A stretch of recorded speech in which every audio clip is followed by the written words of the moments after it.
Hello, Zelvuk and Big Bang Anarchy, and welcome to your deck review. For those of you joining us on YouTube for the first time, this is a series where I talk about your PP politely and concisely-ish.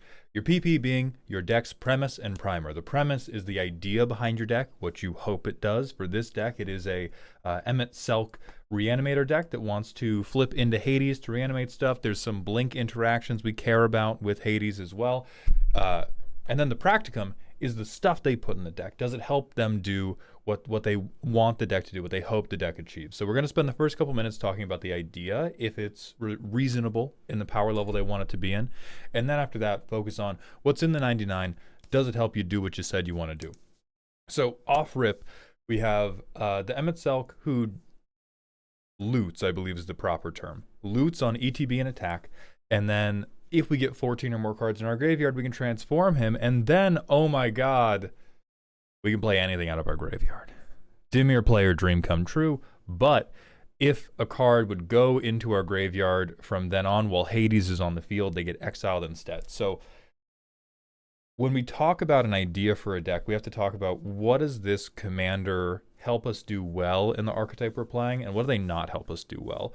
What Emet-Selch does well for us, he can get stuff from our hand into our graveyard, and he lets us access a little bit more of our deck. Those are two very broadly good things. And then his backside means, oh boy, we don't have to care if we milled Reanimate.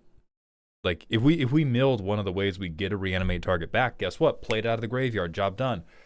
Now, the big downside is this card really doesn't want you to have mill engines, because we can't turn the mill engines off, and if we mill after we have flipped Hades, hey, guess what?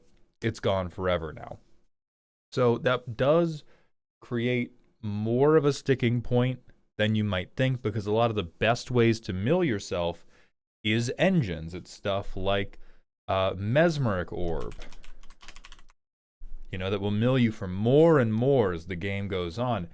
It's stuff like even River Churn Monument does surprisingly good,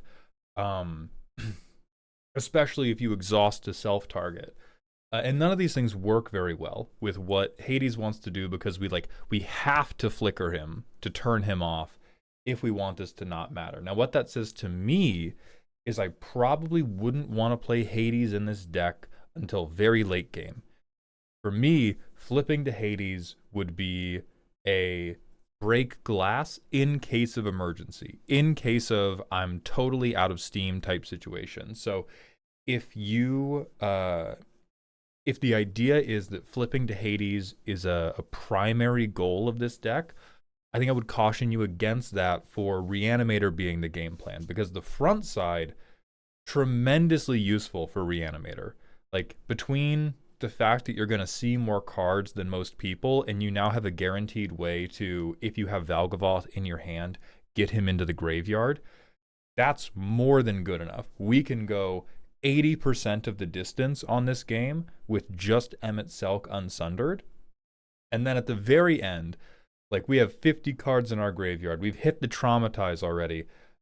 Then we flip him and begin reusing stuff. So that's really most of what pops up when I think about the idea of this deck, is however much you are currently valuing flipping Emet-Selch, I would value it less than you currently do. And we have Emet-Selch at the third seat, who we really want to use. Spells cost less from the graveyard. When opponents lose life, cast instant or sorcery from your graveyard. That's great. Good card. No reason we would cut it. I don't think we should be graveyard cost reducing. Okay, we're going to start at the top, work our way back down here. So we have card advantage. It's not very much, but Emet-Selch is doing some of it for us.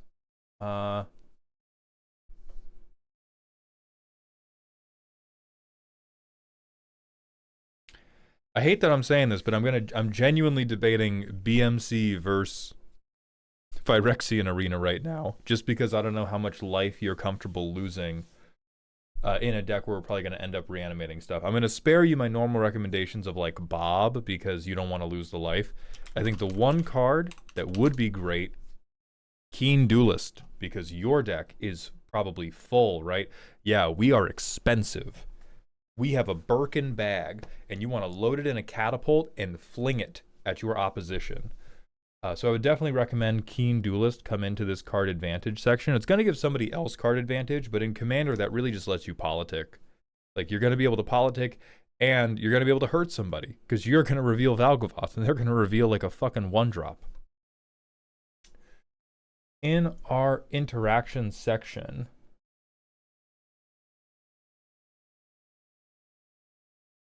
none of these cards are bad. Obviously, there's going to be a but here. None of these cards are bad. However, I do think most Commander players criminally undervalue things that deal with multiple problems. I think the higher you go in power, and the further power creep goes in general, the worse it feels to remove one creature. And so I would recommend you consider some interaction that can deal with multiple things. Like, there's some very dumb and very fun cards that I'm not going to try to argue would be a strict upgrade, because this isn't very efficient, but it's 28 cents and it'll put a smile on your face. The dream being like, hey, I bounce everybody else's commander, and then I free cast Reanimate and I get Valgavoth back. Eat shit. There's other stuff too that would probably be a lot better. That would be Hex is the bad version. Destroys 6 target creatures. We don't want quite that many. We really just want multiple removal.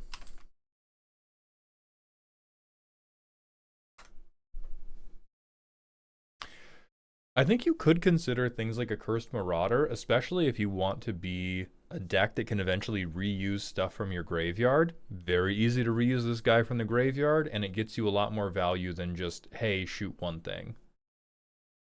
We're sorting by name right now.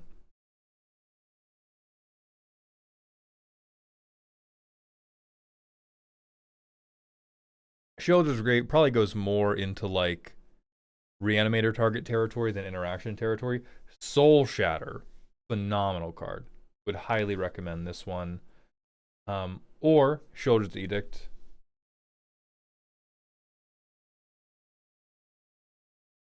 You could even do Rankle. Rankle's kind of interesting because he cares less about you care less about discarding cards to him than other people do, because you can eventually get them back with Hades.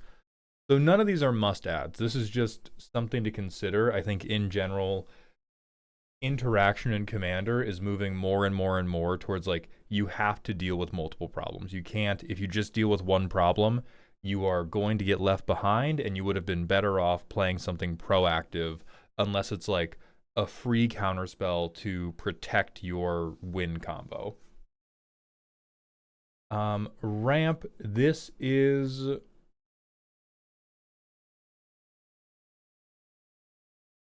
mostly fine. I'm a Soul Ring hater. Songs of the Damned, like, I get it's a way you could potentially hardcast the thing in your graveyard. I don't love Dark Ritual. I don't think Dark Ritual bridges the gap very well. Let me look at our Reanimator targets to see if...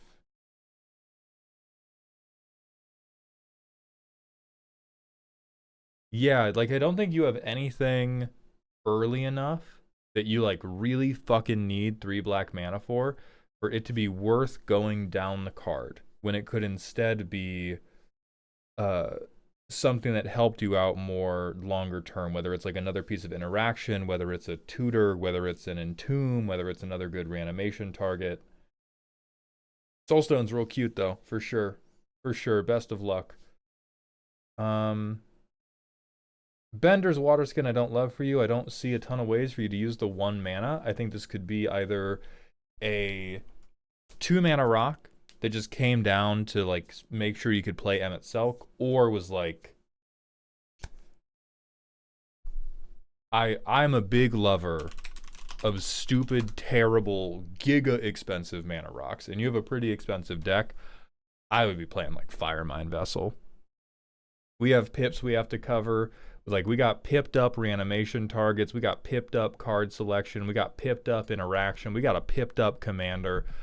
So this is not what you have to play instead. This is my biases about bad cards that are very, very fun for me. But I would say the things that I don't believe in as much in your ramp section are Bender's Waterskin, Dark Writ, and Soul Ring, but I just hate that card. You should keep it. Then for Self-Mill. All right, we got Barrogoyf, who's an engine. That worries me. Brain Freeze, which is Storm. I don't really see how we're getting the Storm count up high, so I don't super believe in that. Crazy good card, of course. Great card, especially for this deck, because it's not an engine. Gyruda, sure. I think this is going to be a trap more often than not. I will learn this as we look at the deck more. But if you have built the mana curve of your deck to work well for Gyruda, I think that is a trap. I think Dimmer Reanimator is good enough that unless you want the deck to be like super tentacle themed for personal reasons, it's not worth the investment of not having the good odd mana stuff. Banger. Banger. Don't love it as much because it's an engine with a commander who doesn't so much want to be on engines. Same thing, this like phenomenally good card is an engine that we cannot turn off when we need it to. Same thing for Stinkweed Imp. Ancient one though I love. Fucking awesome. Great choice. And then I love Traumatize. So from here, it is don't love Imp, Ripples, Timepiece, I question Gyruda, and then don't love Brain Freeze. Don't love Barrogoyf, but hey, Death Touch lifelinking blocker, I'll at least hear you out on him.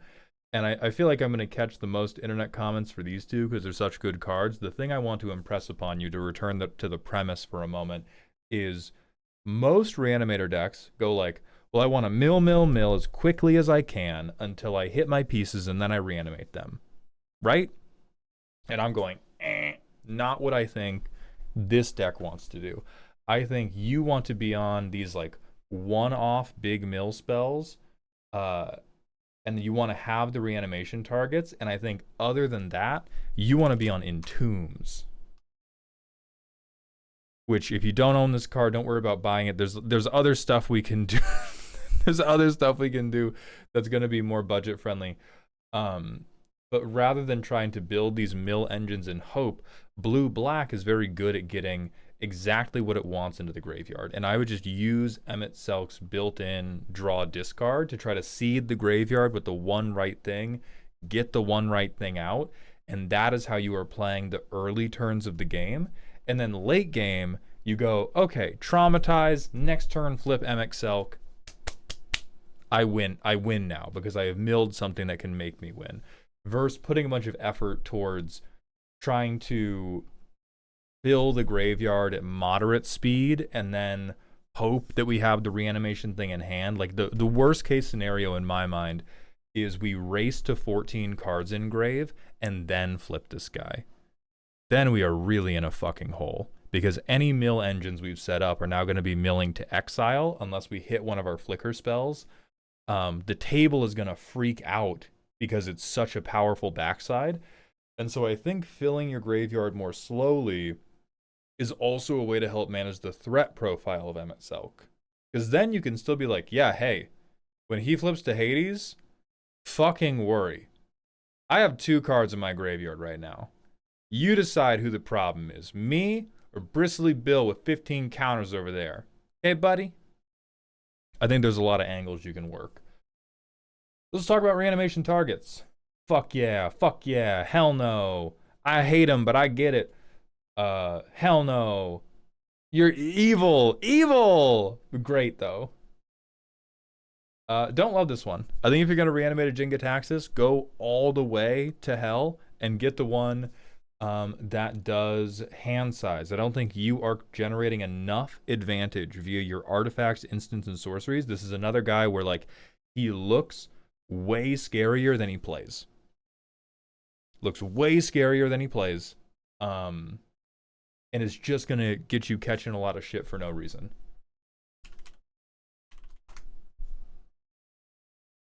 This guy fucking sucks, but look how many cards you get. 50 cents. 50 cents, look how many cards you get. And this is going to be part of a theme where I kind of recommend that you have reanimation targets that give you a lot of cards, because a real struggle Reanimator has in bracket 3. I love bracket 3. I love Reanimator. They don't mesh well. Because the Reanimator decks that do well at bracket 3 are typically reanimating part of a combo. Like, they have a thing where the creature they bring back is a utility creature that turns on a way to win the game, versus like, hey, what if I just brought back a big dragon, bro? Which I love doing. I love doing. So I would say you want to mix in some that are going to give you access to enough of your deck for when they inevitably get removed or just outscaled by whatever the rest of your table is doing. So, the Face Stealer. I don't think this is good, but it could be a great meta call. I don't know. So I will reserve my judgment. Great fucking card. Love this guy. Holy shit. Great card. Love this guy. Not as great as he once was, genuinely. If you are not regularly playing against a bunch of token decks, I would turn this guy into the Armagoon. Check him out.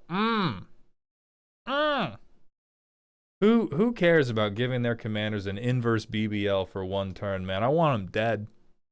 But again, that's a meta call difference depending on how often you play against token players. Right now, at this time in my life, I don't play against too many. So, like, a lot of the, in my Mind Palace, Massacre Worm, not giving me a bunch of value. If you see a Balin player every week, yeah, you need this motherfucker. Sure, this is more of a value piece than a reanimation target, but a good value piece. Great, funny, great. So I do think you're light on reanimation targets that, like, take over the game. You do need, if you're in Reanimator, you need a kind of critical mass of stuff where if you get it on the table, everybody has to be afraid of you now. Because if the thing doesn't do that, then you've spent a bunch of extra cards. Now, you've not spent a bunch of extra mana. That's the main point of Reanimator. But you've spent a bunch of extra cards to cheat this thing into play. It has to be like, wowee. Wowee. Do you fucking get everybody now?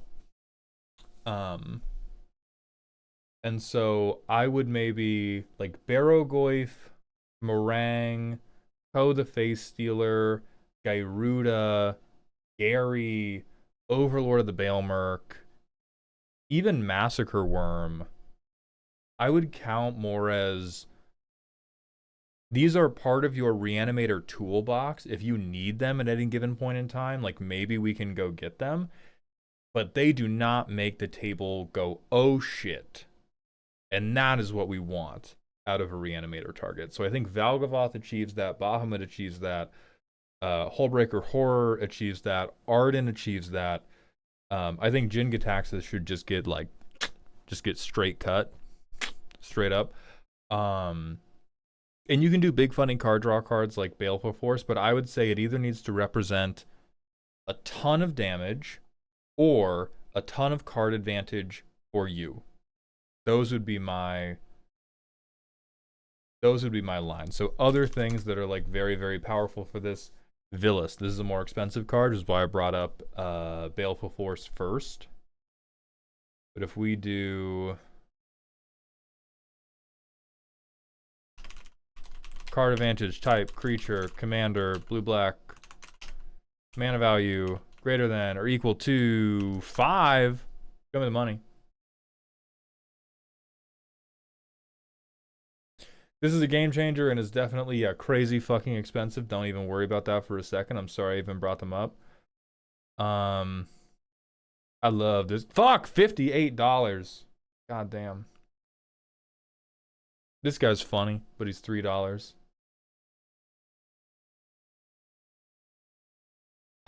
Every good card costs $9 million, man. I'm tired of this shit. $8. I'm tired of this shit, man. I like Arcanus. He's really funny. This is another funny, cheap, bad card. But man, is that a lot of cards to draw. Flood Pits would be a very, very good utility piece for this deck because it has draw and discard attached to it.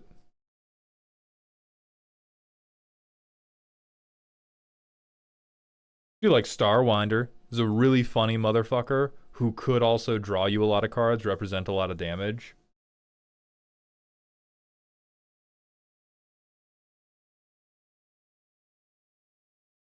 So I would play around in this O-tag, but in general, I think you would benefit from raising the quality of the reanimator targets. We have a lot of like generally okay things. I don't think we have enough threats that really pack a punch. We have Demo Tutor, we have Entomb, we have Waterlogged Teachings. Do we have Buried Alive? This is 82 cents. I think this should go in pretty much pronto. Card selection. We have some draw and discard. That's cute. I like the threshold. We get a big blocker. Ledger Shredder's adorable. Matsatlanti is, yeah, that's fine. Copy. Sure, that's acceptable. Don't love it, don't hate it. Emmet Blink. I think this should remain a small package, but I think the cards in this package are good. And then Recursion. We have Aberrant Return. Beautiful.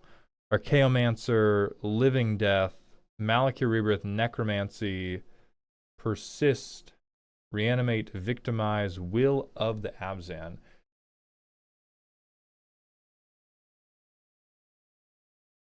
That's pretty okay.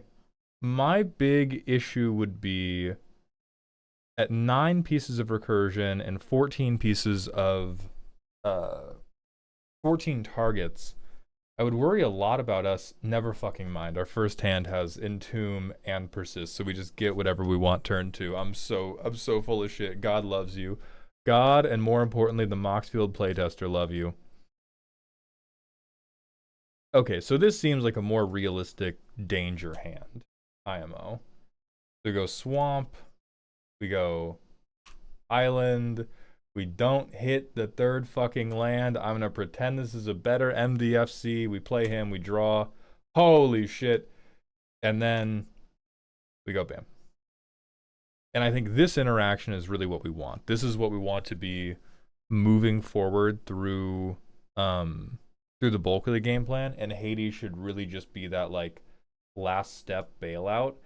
And so I might even transition those self-mill engines that I called out as not believing into either more recursion pieces or more or scarier reanimation targets, because there's still stuff like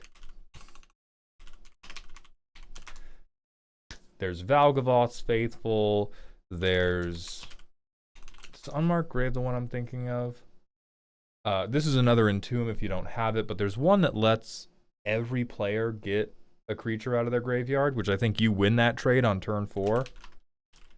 Every player, graveyard, battlefield. What's this card's name?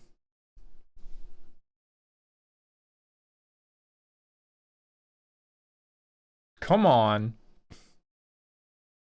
Probably each instead of every.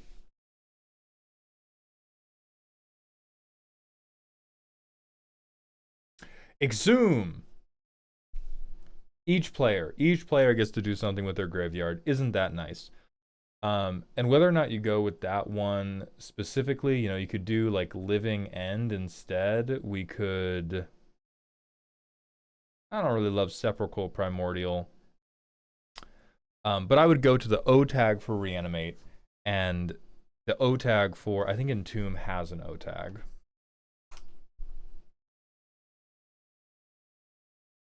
No, but they do for Tutor to Graveyard.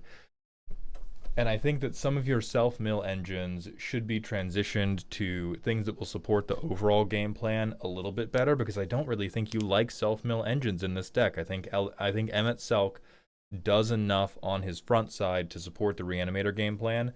And then if you just have a couple one-offs like Glimpse the Unthinkable, Traumatize, you know, you breach in the late game, and then he flips, you're more than happy with that. So I wish you the very best of luck, and I hope this helps. And if I may, if you're in the market for terrible reanimation targets, think about it.